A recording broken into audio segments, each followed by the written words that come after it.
The cold wind cut through the construction site like a knife. Deho pulled his jacket tighter and checked his tablet again. The storm warning blinked red on the screen. He had seen many storms on Viridia 7, but this one looked different. The weather system showed it would be the worst in 20 years. We need to secure everything. Deho called out to his crew. Men and women in thick work suits moved quickly around the site. They tied down equipment and closed the heavy doors of the warehouse. The mining colony depended on this construction project. They were building emergency shelters for the growing population. Winter on this ice planet could kill in minutes. Hyunwoo ran up to him, his breath making white clouds in the freezing air. "Boss, all the equipment is locked down. The workers are heading to the main building. We should go too." Deo nodded and took one last look around the perimeter. The sun was setting, painting the ice fields in shades of purple and orange. It would have been beautiful if it wasn't so deadly. The temperature was already dropping fast. In a few hours, nothing could survive outside. That's when he saw them. At first, Deo thought his eyes were playing tricks on him, for shapes moved slowly toward the fence. They were large, much larger than any human. The dying sunlight reflected off their scales. Scales. His heart started beating faster. "Hyunwoo, do you see that?" Daeho pointed toward the fence. The younger man's eyes went wide. Those are dragons. Real dragons. They weren't supposed to be here. Dragons lived in the high mountains, far from human settlements. The company had paid good money to make sure of that. But here they were, moving closer with each painful step. The largest one in front had silver-white scales that were covered in frost. Behind him, a female dragon with frost-blue scales limped badly. Her wing dragged on the ice. Two small dragons, barely bigger than dogs, walked between them. The little ones shivered with every step. Daeho's radio crackled to life. "Boss, we have a situation at the east fence. Some kind of animals." "I see them," Daeho replied. He started walking toward the fence. Hyunwoo grabbed his arm. "What are you doing?" "Those are dragons. They're dangerous. They're also freezing to death." Daeho pulled free and kept walking. His boots crunched on the ice. As he got closer, he could see them better. The female dragon collapsed near the fence. The two small ones rushed to her side, making small crying sounds. The male dragon looked at Daeho. His golden eyes were filled with something Daeho recognized. Desperation. The dragon opened his mouth. Daeho's hand moved to the weapon on his belt, but the dragon didn't breathe fire. Instead, he spoke. The words were broken and hard to understand, but they were human words. "Please. Help. Family. Cold. Please." Daeho stopped walking. Dragons could talk. He had heard stories, but hearing it was different. The dragon's voice was deep and rough, like rocks grinding together. But the meaning was clear. "We need shelter," the dragon said again. "Young ones dying. Please." More workers arrived behind Daeho. Someone gasped. Another person raised their weapon. Daeho held up his hand. "Nobody shoot." "Boss, are you crazy?" One of the workers, Miho, stepped forward. "Those things could kill us all." "Look at them, Miho. Really look." Daeho pointed at the small dragons. They had pressed themselves against their mother. Ice was forming on their scales. Their eyes were closing. "Those babies are freezing. That mother can't even stand." The female dragon raised her head slightly.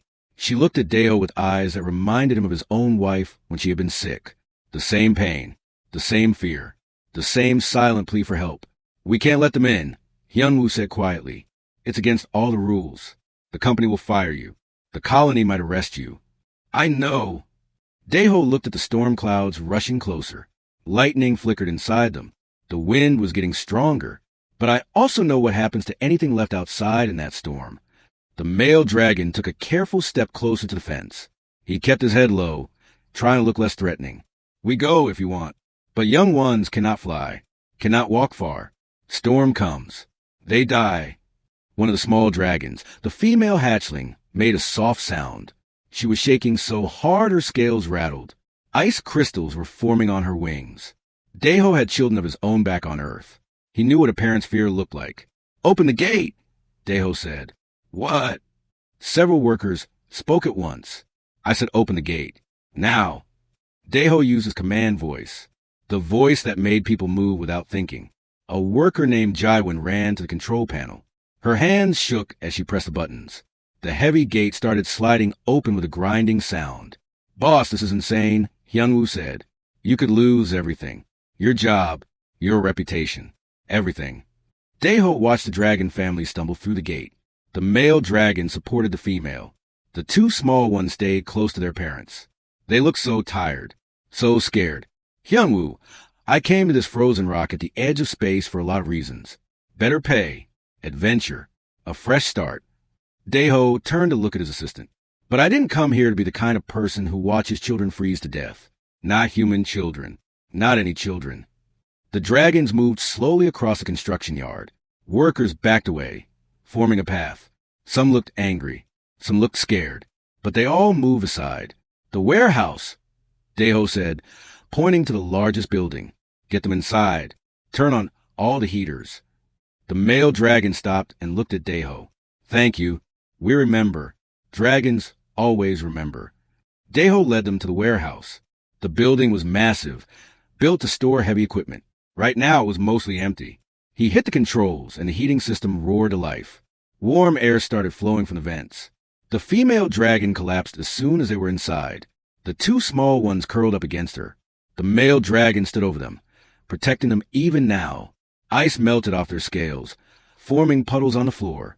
Sunny, the site medical officer, arrived running.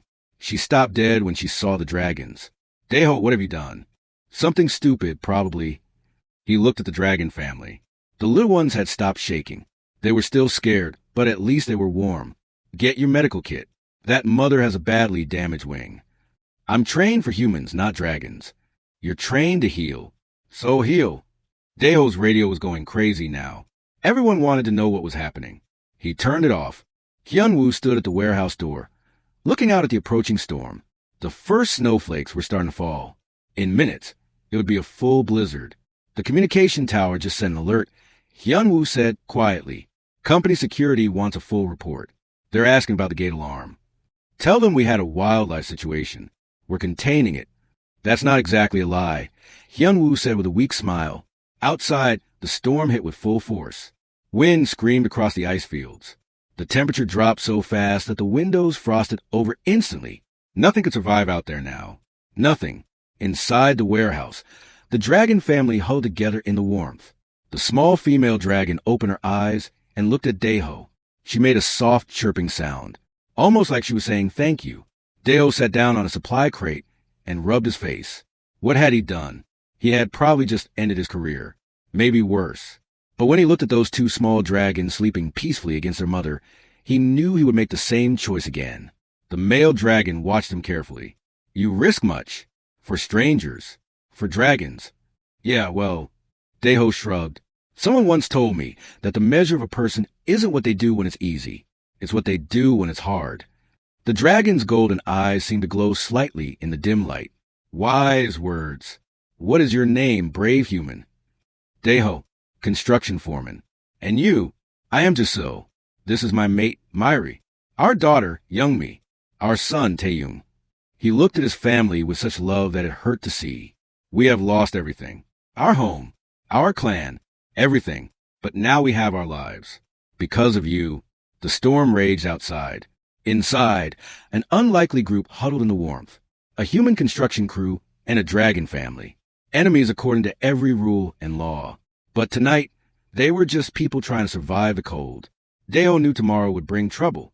Big trouble. But that was tomorrow's problem. Tonight, everyone was warm. Everyone was safe. Sometimes, that had to be enough. Morning came slowly to Viridia. 7. The storm still howled outside, but inside the warehouse, things were quiet. Daeho hadn't slept much. He had spent most of the night watching the dragon family and worrying about what would happen next. Sunny worked on Myri's damaged wing through the night. The dragon mother lay very still, letting the human doctor examine her. The wing was worse than Daeho had thought. The membrane was torn in several places, and frostbite had damaged the delicate bones. "This is incredible," Sunny whispered, looking at the wing structure under her medical scanner. "The bone isn't really bone. It's some kind of crystal matrix. I've never seen anything like it." Jisoo watched her work with careful eyes. "Dragon bodies are different from yours. We are old species. Very old. Our ancestors changed themselves long ago." "Changed themselves?" You mean evolution? Sonny asked. No, they chose to change. Built new bodies. Mixed flesh with crystal with metal. But that was many generations past. Now we only remember small pieces of that time. Daeho brought over thermal blankets and hot water containers. The small dragons, Youngmi and Taeyong, were awake now. They watched him with curious eyes. When he set down the water, Taeyong sniffed it carefully, then took a small drink. His eyes went wide with surprise. Warm, the little dragon said. His voice was high and sweet, like a child's. Very warm. Good. Yummy came closer, less afraid now. She touched Daeho's hand with her nose. Her scales were cold and smooth, like polished stone. She made a happy chirping sound. They like you, Jisoo said. There was surprise in his voice. Dragon young do not usually trust other species, so quickly. Maybe they know we're trying to help, Daeho replied. He smiled as Youngmi curled up near his feet, enjoying the warmth from his boots. Hyunwoo entered the warehouse, carrying boxes of food supplies. Behind him came Miho and Jaiwan. They all stopped and stared at the dragons in the morning light. The family looked less scary now. Mostly, they looked tired and hurt. I brought breakfast, Hyunwoo said. For us and, well, I didn't know what dragons eat, so I brought everything. Jisoo's stomach made a loud rumbling sound. We eat meat, plants, many things. We have not eaten in 5 days. 5 days. Miho set down his boxes quickly. No wonder you all look so thin. They laid out the food. Dried meat, protein bars, fruit, and vegetables. The dragons ate carefully at first, trying each thing. Youngmi made disgusted faces at the vegetables, but loved the dried meat. Taeyong liked everything, eating so fast that Myri had to slow him down with a gentle nudge. This is strange, Jisoo said, holding up a protein bar. Not fresh, but good. Very good. It's emergency food, Daeho explained. Designed to last forever and give you energy. Humans are clever, Jisoo said. We dragons, we thought we were the wise ones. But you humans make such things. Small things that solve big problems. While they ate, Jisoo told him his story. His voice was sad, but he spoke clearly. 3 weeks ago, another dragon clan had attacked their mountain home. The war was over old territory, disputes that went back hundreds of years. Jisoo's clan was smaller and peaceful. They didn't stand a chance. We ran, Jisoo said, shame in his voice. I took my family and we ran into the storm. Most of our clan died fighting. We are cowards who lived. You're not a coward, Daeho said firmly. You saved your family. That's what matters. Myri spoke for the first time. Her voice was softer than Jisoo's, like wind through ice caves. We flew for many days. Hiding, running. Myri's wing broke when we hit a cliff in fog. After that, we could only walk. The young ones are so tired, so hungry. We saw your lights and hoped humans might have mercy. And we do, Sunny said, finishing her work on the wing. I've done what I can. The wing needs time to heal. Several weeks at least. You won't be flying anywhere soon. Jisoo's face fell. Then we are trapped. When the storm ends, the other clan will find us. They track us. They want to make sure no one from our clan survives. Why? Jaiwan asked. Why kill everyone? Old hate, old fear. They think if even one of us lives, we might seek revenge someday. Jisoo looked at his children. They especially fear the young. They have long lives ahead of them, long memories. The warehouse fell silent, except for the wind outside. Daeho's radio suddenly crackled to life. He had turned it back on an hour ago. Now he wished he hadn't. Foreman Daeho, this is Colony Security. We need a status report immediately. Our systems show you open perimeter gate during the storm. Explain. Everyone looked at Daeho. He took a deep breath and picked up the radio. This is Daeho. We had a wildlife emergency. For animals sought shelter from the storm. The situation is under control. What kind of animals? Daeho looked at the dragon family. Jisoo watched him with those golden eyes. Large native creatures. They're contained in Warehouse 3. No danger personnel. We're sending a team to assess. ETA 2 hours if the storm breaks. Understood. Daeho put down the radio. His hands were shaking slightly. You lied for us, Jisoo said quietly. This will cause you trouble. Probably. Daeho tried to smile. But I'm already in trouble. Might as well see it through. Miho stood up suddenly. The warehouse roof. The section over the east corner. It's weakening from the ice weight. I can hear it groaning. Everyone looked up. Sure enough, the metal beams were bending slightly. Ice and snow had piled up during the storm. Too much weight for the structure to hold much longer. We need to reinforce it, Hyunwoo said. But we can't go outside to clear the ice. The storm is still too strong. Jisoo stood up, even wounded and tired. He was impressive. His silver-white scales caught the light. I can help. Dragons breathe fire, not wildfire. Controlled fire, hot enough to melt ice, precise enough to weld metal. You can weld? Deo asked in surprise. Our ancestors built ships that flew between stars. We have forgotten much, but not everything. I can shape metal with fire. I can strengthen your roof. But your family needs you here. You're exhausted. My family needs shelter that doesn't collapse, Jisoo replied. Let me help. Let me give something back. For the next hour, Daeho and Jisoo worked together. It was strange at first. A human and a dragon working side by side. Jisoo would breathe a thin stream of plasma fire at the metal joints. The metal would glow orange and flow together, stronger than before. Daeho guided him, showing which beams needed the most work. The other workers watched in amazement. Jaiwan recorded it on her tablet. This is incredible. Do you know what this could mean for construction? Dragon fire welding could revolutionize how we build things. Myri watched her mate work. Despite her pain, she looked proud. The young dragons watched too, learning. Yumi tried to breathe fire, but only managed small sparks. Taeyong laughed at her, then tried himself with the same result. They are too young, Myri explained to Sunny. Fire comes with age, with practice, but they learn by watching. Like human children, Sunny said, smiling. Yes. Children are children, no matter the species. They play. They learn. They need love and safety. Myri looked sad. Our clan had many children. Now only these two remain. Sunny reached out slowly and touched Myri's good wing. I'm sorry. No parent should lose their community like that. Outside, the storm finally started to weaken. The wind scream became a whisper. Snow still fell, but lighter now. In a few hours, the communication systems would work again. Security would come. The company would ask questions. Hard questions. But for now, in this warm warehouse, something unexpected was happening. Humans and dragons were learning about each other. They shared food and stories. They worked together to fix the roof. The young dragons played with tools, making Hyunwoo laugh when Youngmi tried to wear a hard hat. Jisoo finished the last weld and stepped back. The roof was solid now, stronger than before. He looked tired but satisfied. Thank you, Daeho said. You didn't have to do that. Yes, I did. Jisoo looked at his family, safe and warm. You gave us shelter when we had none. You gave us food when we were starving. You gave us hope when we had lost everything. This small work is nothing compared to that debt. There's no debt, Daeho said. There's always a debt, Jisoo replied seriously. Dragons remember kindness. We remember it for generations. What you have done, Daeho, my children will tell their children, and their children will tell their children. Your name will live in dragon memory, forever. Daeho didn't know what to say to that.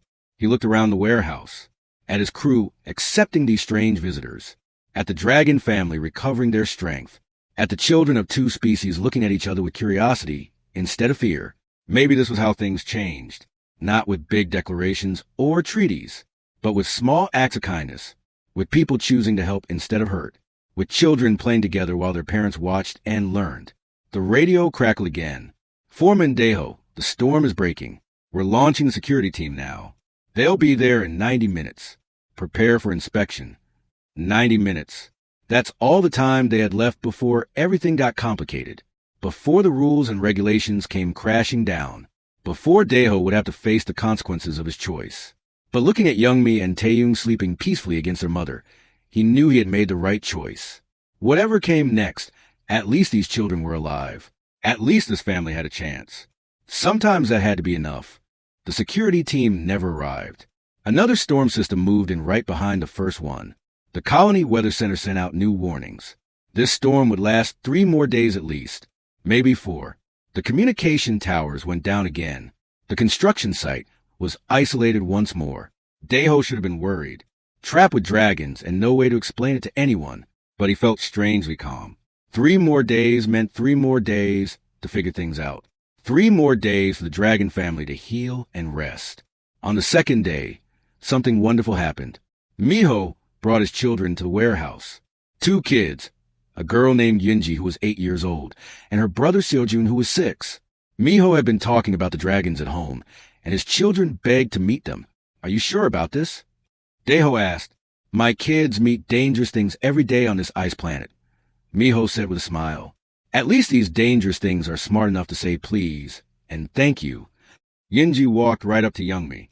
The little dragon girl watched the human child with wide eyes. They stared at each other for a long moment. Then Yunji smiled and held out a toy, a small stuffed animal she had brought from home. Do you want to play? Yunji asked. Youngmi looked at her parents. Myri nodded. The dragon girl carefully took the toy in her claws.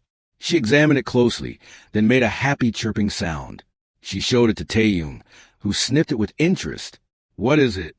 Youngmi asked in her small voice. It's a bear, a toy bear. We use them for pretend games. Yunji explained. Pretend?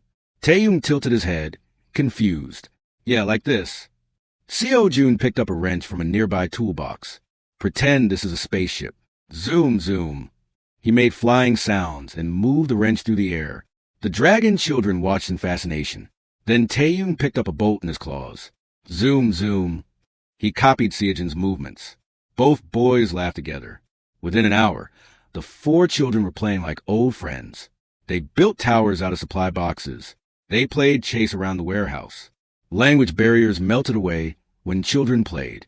They understood each other through gestures and laughter and shared joy.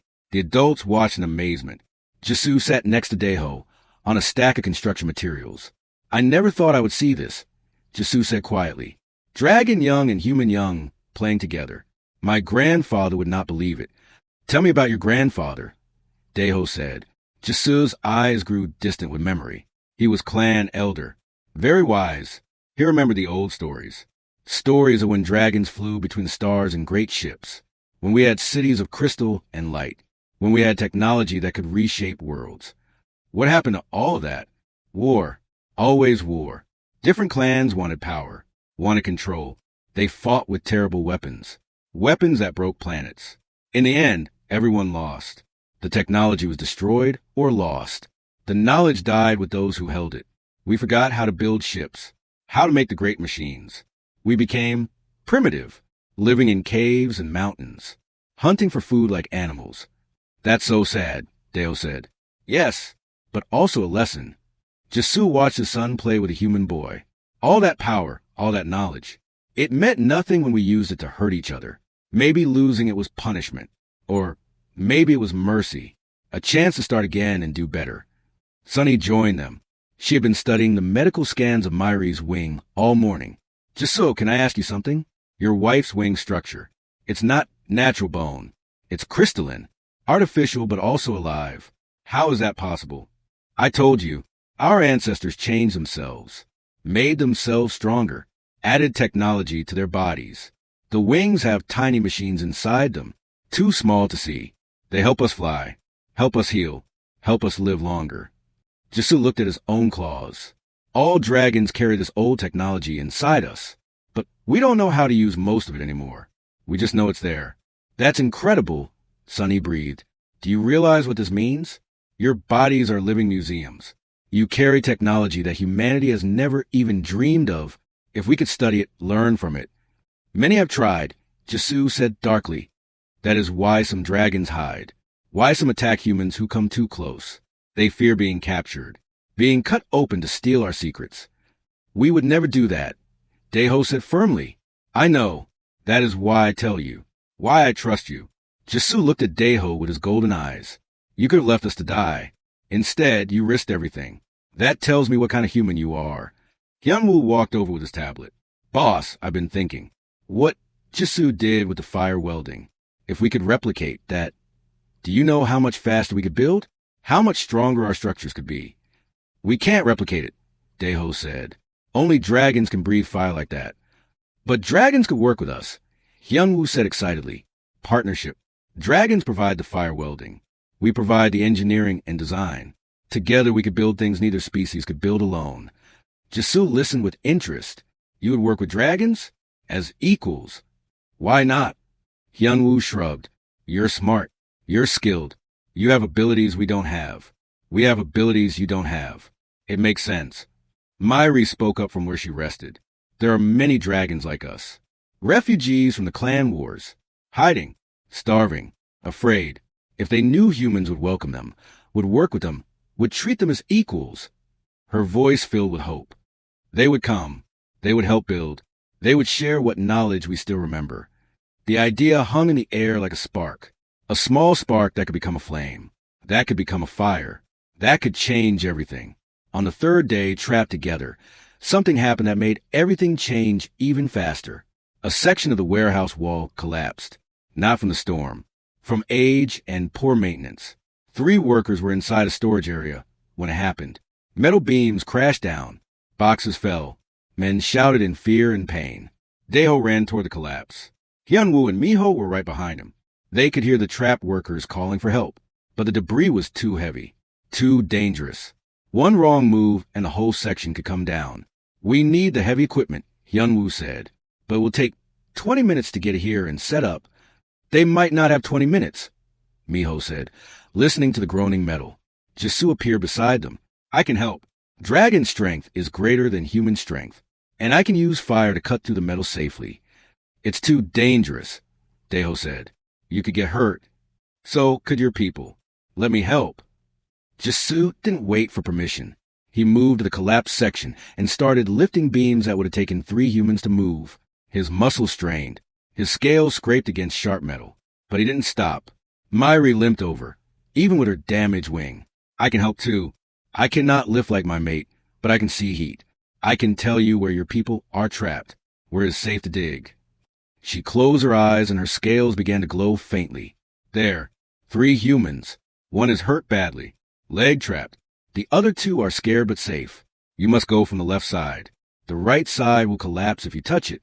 Following her directions, they worked together. Jisoo cut through metal beams with precise fire breath. Daeho and the crew cleared debris.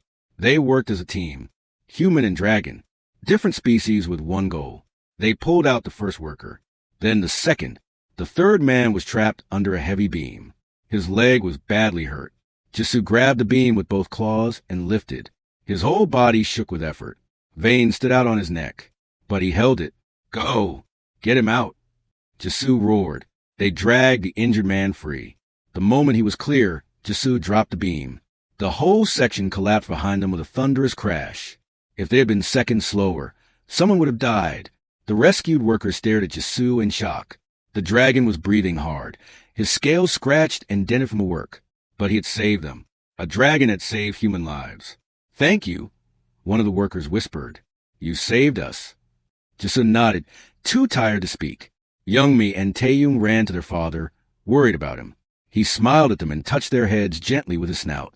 That evening, the whole crew gathered in the warehouse. The rescued workers were being treated by Sunny. The storm still raged outside, but inside, something had changed. The crew no longer looked at the dragons with fear or suspicion. They looked at them with respect, with gratitude, with friendship. Jaiwan stood up.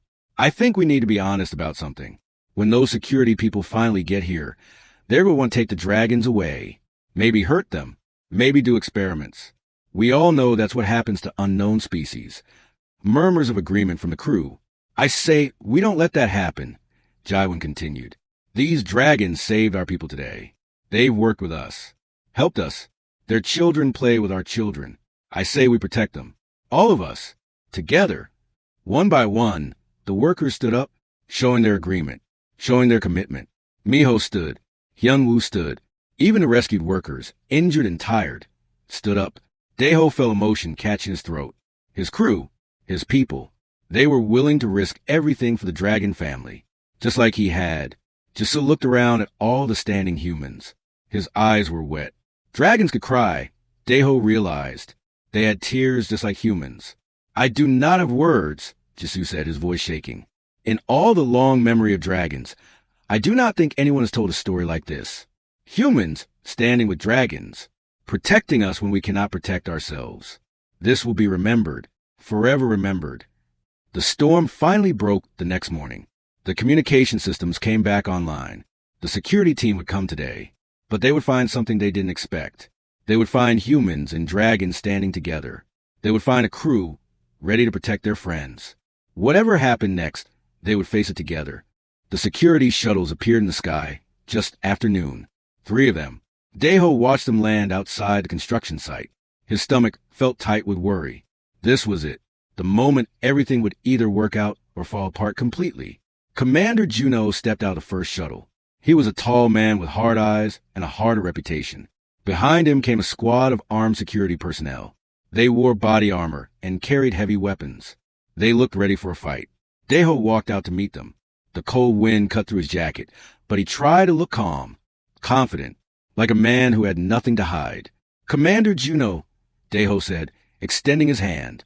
Juno ignored the handshake. "Foreman Deho, we've had some interesting reports about this site.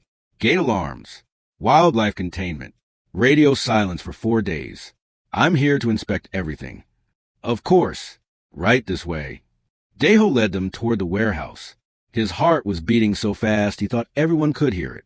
Behind him, Hyungwoo gave him a thumbs up. The whole crew was ready. They had practiced what to say, what to do. But practice was different from the real thing. They entered the warehouse. The security team stopped immediately, weapons raised. Juno's eyes went wide. In the center of the warehouse, the dragon family sat calmly. Jisoo stood in front, protecting his mate and children. But he didn't look threatening. He looked dignified, peaceful. Youngmi and Taeyun peeked out from behind their mother. "What in the name of—" Juno started. "They're refugees," Deho said quickly. "A dragon family fleeing from clan violence. They came here during the storm, seeking shelter. We gave it to them." "You gave shelter to unregistered alien species." Juno's voice rose. "Do you have any idea how many laws you've broken? How much trouble you're in?" "I know exactly how much trouble I'm in," Deho replied. "And I'd do it again." One of the security officers moved closer to the dragons, weapon raised. Youngmi made a frightened sound and pressed against her mother. Jisoo's eyes flashed with anger, but he held still. "Lower your weapon," a new voice said. Everyone turned. A woman stepped into the warehouse. She was older, maybe 60, with gray hair and kind eyes. She wore civilian clothes, not a security uniform. She carried a large bag and several scanning devices. "Who are you?" Juno demanded. "Dr. Bora, xenoarchaeologist from a colony university. I heard about your dragon situation through the security channels. I came as fast as I could." She walked straight toward the dragon family, completely unafraid. "Ma'am, those creatures are dangerous," a security officer warned. "These creatures," Dr. Bora said firmly, "are potentially the most important archaeological find in human history. Now lower your weapons before you damage them." She approached Jisoo slowly, respectfully. "Hello, my name is Bora. I study ancient species and lost civilizations. May I examine you? I promise not to hurt you." Jisoo looked at Deho. Deho nodded. The dragon lowered his head slightly. "You may look, Dr. Bora." Bora pulled out a scanner and began running it over Jisoo's scales. Her eyes grew wider with each reading. She moved to Myri next, paying special attention to the damaged wing. She made small sounds of amazement. "Commander Juno," Bora said without looking away from her scanner, "I need to show you something. Come here." Juno approached reluctantly. Bora pointed to her scanner screen. "Look at this. The bone structure isn't organic. It's a crystalline neural network. And here, see these patterns? These are nanomachines. Billions of them, still active after thousands of years." "I don't understand," Juno said. "These dragons aren't just animals. They're walking museums of lost technology. Their bodies contain engineering that we can't even begin to replicate. Technology that could advance human science by centuries." Bora looked at Juno seriously. "If you harm them, if you take them away for military experiments, you'll destroy irreplaceable knowledge. We need to protect them, study them properly, learn from them. There's still illegal aliens on colony property." Juno said stubbornly. "Actually," Hyunwoo spoke up, holding his tablet. "I've been reading the colony charter. Section 47, paragraph 12. It states that any sentient species facing persecution or genocide can petition for emergency refugee status. These dragons qualify." Juno grabbed the tablet and read it. His face grew red. "This is a technicality. It won't hold up." "It will hold up long enough," Dr. Bora said. Long enough for me to document their importance. Long enough to get proper authorities involved. Not just security. Scientists, diplomats, people who understand what we have here. Myri spoke for the first time. Her soft voice filled the warehouse. We can help you. We remember things. Old things. My grandmother was a keeper of memories. She taught me star maps, locations of ancient dragon archives, places where our ancestors stored their knowledge before the great wars destroyed everything.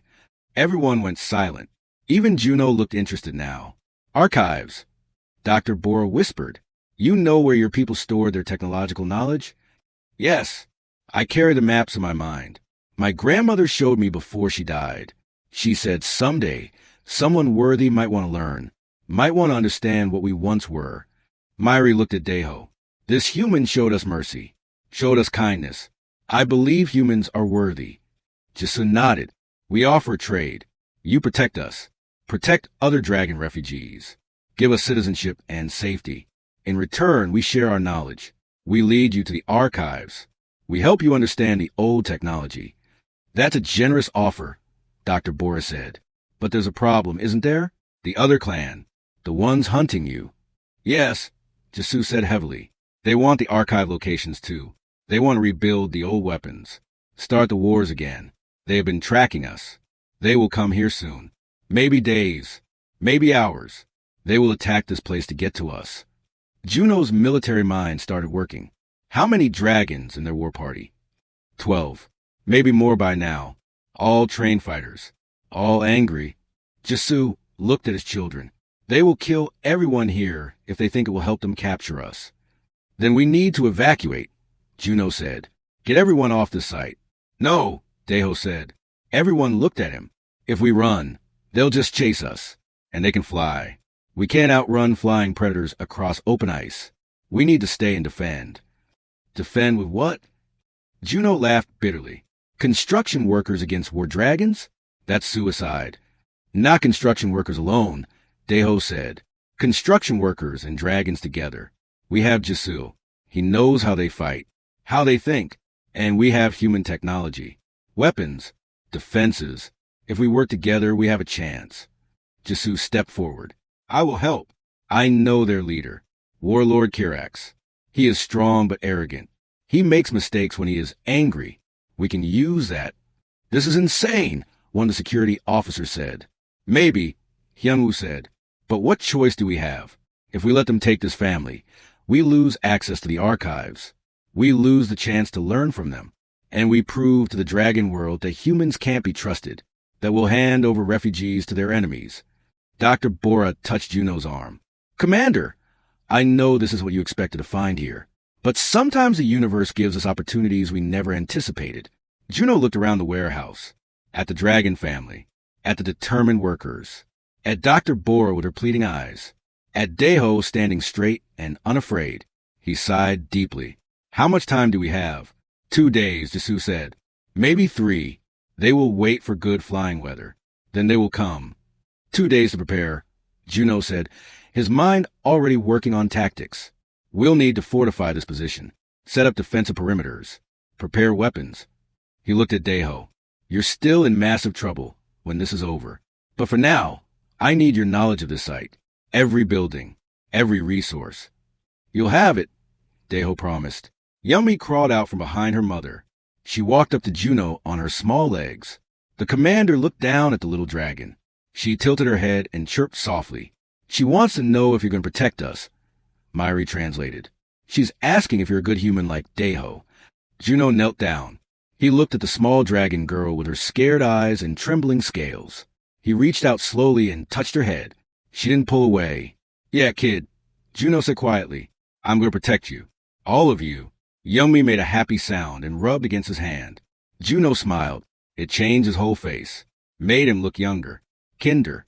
All right, everyone. Juno stood up and his commander voice returned. We have 2 days to turn this construction site into a fortress. Deho, show me everything. Dr. Bora, document everything about these dragons. Get every scan, every measurement, every piece of information you can. If we're going to survive what's coming, we need every advantage. The warehouse erupted into activity. Security personnel started planning defensive positions. Workers began gathering materials for fortifications. Dr. Bora set up her equipment to study the dragons properly. Hyunwoo pulled up building plans on his tablet. Daeho stood with Jisoo, watching it all. This is going to be dangerous. Yes, Jisoo agreed, but we face it together, human and dragon, as it should be, as it perhaps was always meant to be. Outside, the sun was setting over the ice fields. Somewhere out there, war dragons were preparing to attack. But here, in this small warehouse on a frozen world, two species were preparing to stand together, to fight together, to prove that cooperation was stronger than hate. The battle was coming, but they would be ready. 2 days passed in a blur of preparation.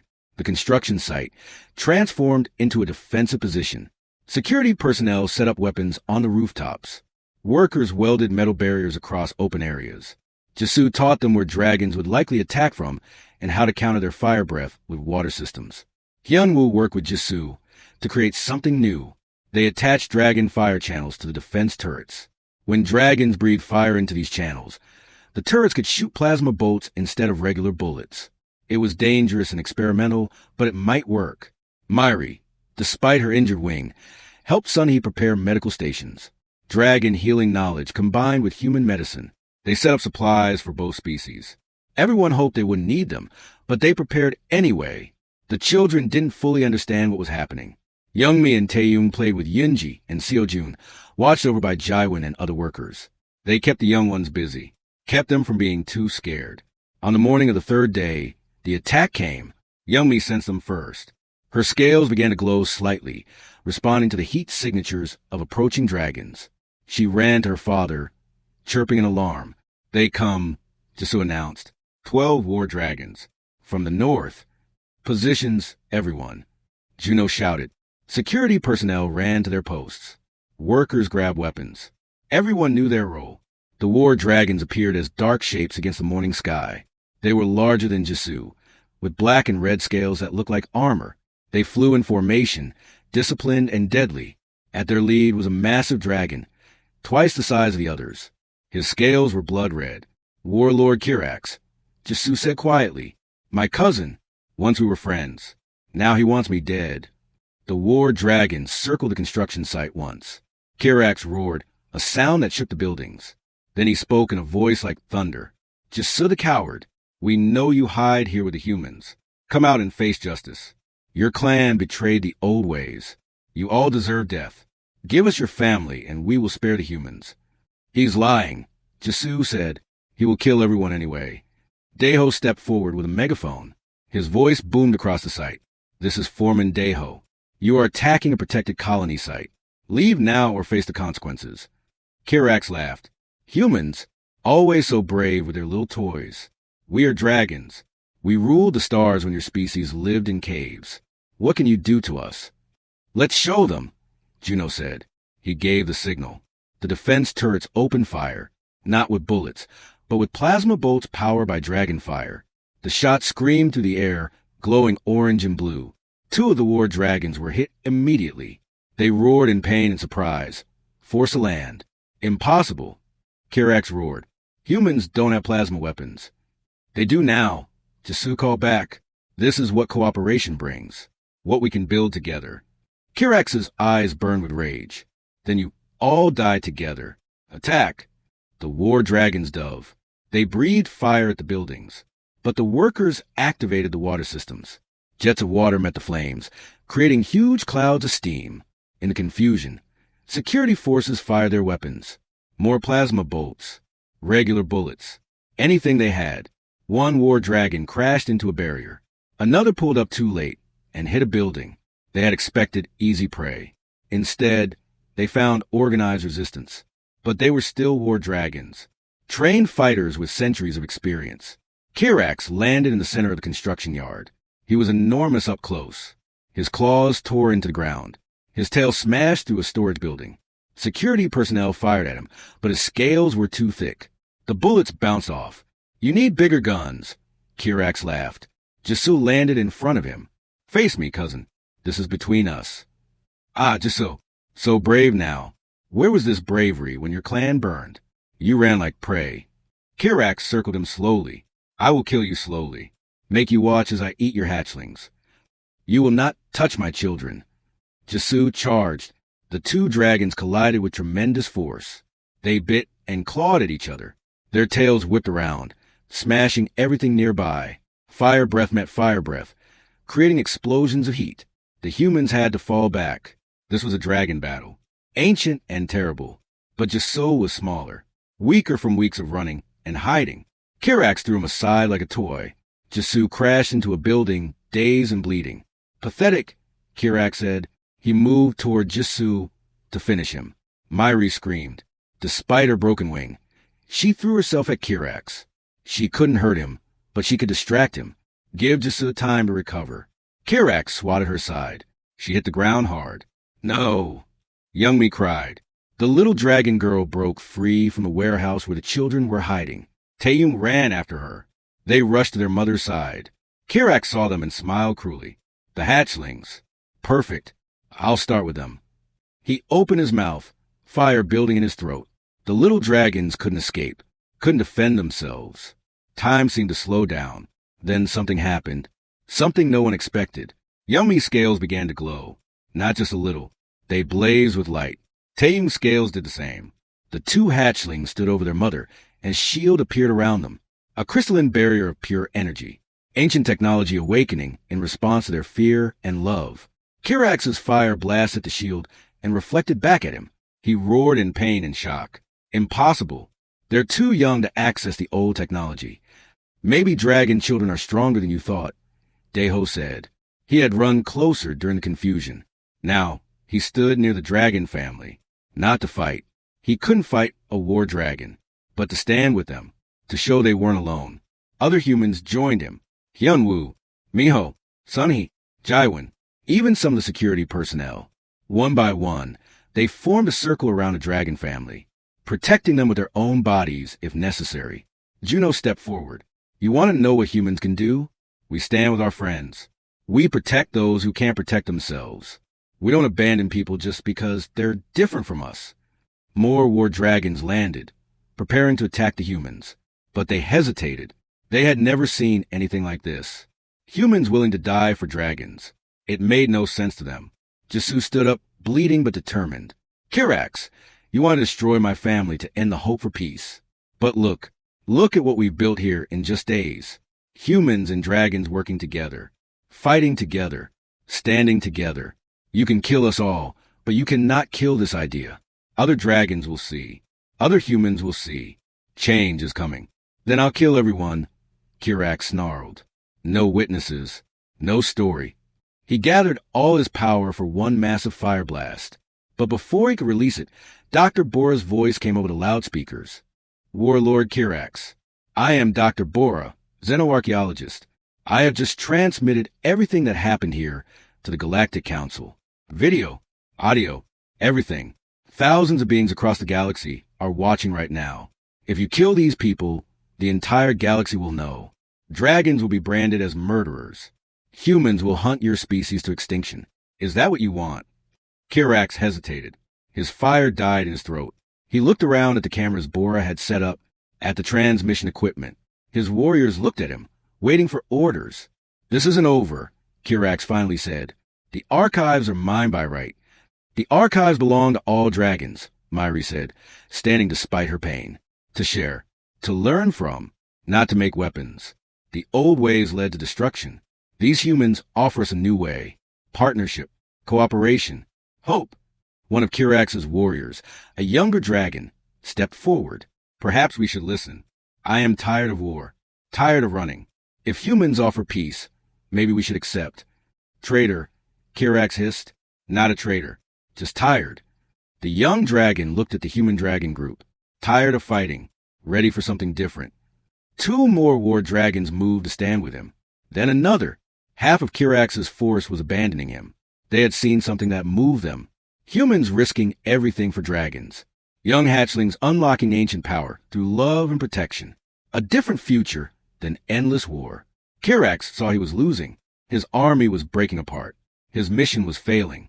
You will regret this, he said, but his voice was weaker now, less certain. He took off, flying north. 3 loyal warriors followed him. The others stayed behind. Juno approached the remaining war dragons carefully. You're welcome to stay. We have food, shelter, medical care if you need it. No one has to fight anymore. The young war dragon who had spoken first lowered his head respectfully. I am Dagon. I accept your offer. Human, I am tired of serving hate. Maybe it is time to try kindness instead. The next few hours passed into days. Medical teams treated the wounded, both human and dragon. The war dragons who stayed were nervous at first, but they saw how Jisu's family was treated. With respect, with care. Slowly, they began to relax. 6 months later, everything had changed. The construction site had grown into the first mixed settlement. Dragons and humans lived side by side. More dragon families arrived every week. Hearing stories of the place where they were welcome, Deho stood at the entrance of the settlement, watching a new family arrive. A dragon mother with 3 young ones. She looked scared, tired, but hopeful. Hyunwoo was there to greet them, along with Daegun, who had become an ambassador for dragon refugees. The settlement had grown beyond anyone's dreams. Workshops where dragons and humans worked together. Schools where their children learned side by side. Research centers where Dr. Bora and other scientists studied the ancient technology with dragon guidance. Jisu approached Deho, Mari beside him. Her wing had healed well. She could fly again, though not as well as before. Youngmi and Taeyong played nearby with Yinji and Seojun.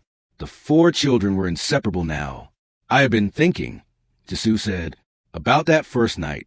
When we came to your gate, desperate and dying, you could have turned us away. It would have been safer, easier, following all the rules. But wrong, Deho said simply. Yes, wrong. Jisu placed his clawed hand on Deho's shoulder. A gesture of friendship they had developed. You saved more than our family that night, my friend. You saved our entire species' future. You showed us that there are beings in this universe who value life over rules, who value kindness over fear. I just did what anyone should do, Deho said. I gave shelter to those who needed it. That is what makes you remarkable, Myri said softly. You think it is ordinary. You think anyone would do it, but they wouldn't. You did. And because of that, everything changed. A transport shuttle landed nearby. More refugees. More families looking for hope. Deho watched as Juno's security team, now trained in dragon relations, went to greet them. He saw humans and dragons working together, building together, living together. The stars above shone brightly in the clear sky. Each one represented possibility, adventure, future, a galaxy where different species could find common ground, could build something better together than they ever could alone. Yumi ran up to Deho. She had grown in 6 months. Not much bigger, but more confident. She pressed something into his hand, a small crystal that glowed softly. What's this? Deho asked. Memory stone. Yumi explained. Dragons make them when something important happens. This one holds a memory of the day you saved us. So we never forget. So our children's children never forget. The day a human taught dragons about kindness. Deho looked at the crystal. Inside he could see images. The storm. The gate opening. His face as he made the choice to help. It was beautiful and heartbreaking all at once. Thank you, he whispered. The sun set over the settlement. Lights came on in homes and buildings. Dragon fire and human electricity combined, creating something new, something better, something that proved the universe was big enough for everyone, if only they were brave enough to open the gates.